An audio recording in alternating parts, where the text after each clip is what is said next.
നന്നായി പഠിച്ച് PSC പരീക്ഷ എഴുതിയാൽ ജോലി കിട്ടുമെന്നാണ് പത്തനംതിട്ടയിലെ LGS റാങ്ക് ലിസ്റ്റിൽ നിയമനം കിട്ടിയവർ പറയുന്നത്.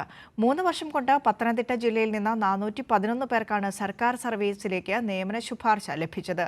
സംസ്ഥാന സർക്കാർ ഒഴിവുകൾ റിപ്പോർട്ട് ചെയ്തും കൃത്യമായി നിയമനം നടത്തിയുമാണ് ഈ നേട്ടം കൈവരിക്കാനായതെന്ന് നിയമനം ലഭിച്ചവർ പറയുന്നു. സന്തോഷമാണ്. എൻ്റെ റാങ്ക് 292 ആയിരുന്നു.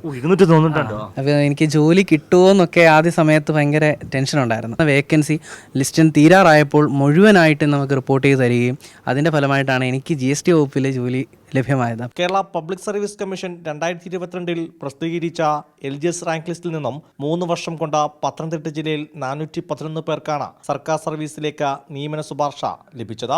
പത്തനംതിട്ട ജില്ലയിൽ മാത്രം 380-ലധികം പേർ ജോലിയിൽ പ്രവേശിച്ചു. പ്രതീക്ഷിത ഒഴിവുകൾ മുൻകൂട്ടി PSCക്ക് റിപ്പോർട്ട് ചെയ്യാൻ സർക്കാർ നിർദ്ദേശം നൽകിയിരുന്നു. കൂടാതെ എല്ലാ വകുപ്പുകളിലെയും പ്രൊമോഷൻ നടപടികൾ വേഗത്തിലാക്കിയതോടെയാണ് ഇത്രയധികം നിയമനം നടന്നത്. കൂട്ടായ്മ തന്നെ മാതൃകാപരമാണ്.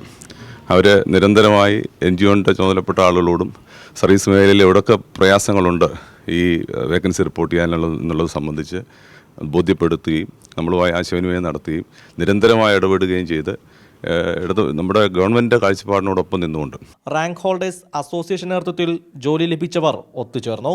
പത്തനംതിട്ട ടൗൺ ഹാളിൽ നടന്ന ചടങ്ങിൽ ഉദ്യോഗാർത്ഥികളിൽ നിന്ന് ഉദ്യോഗസ്ഥരിലേക്ക് എത്തിയ നാൾവഴികൾ ഓരോ ആളുകളും വിവരിച്ചു. LGS റാങ്ക് ലിസ്റ്റിൽ നിന്നും സംസ്ഥാനത്തുടനീളം 3 വർഷം കൊണ്ട് 8476 പേർക്കാണ് സർക്കാർ സർവീസിലേക്ക് നിയമന ശുപാർശ ലഭിച്ചത്. കൈരളി ന്യൂസ്, പത്തനംതിട്ട.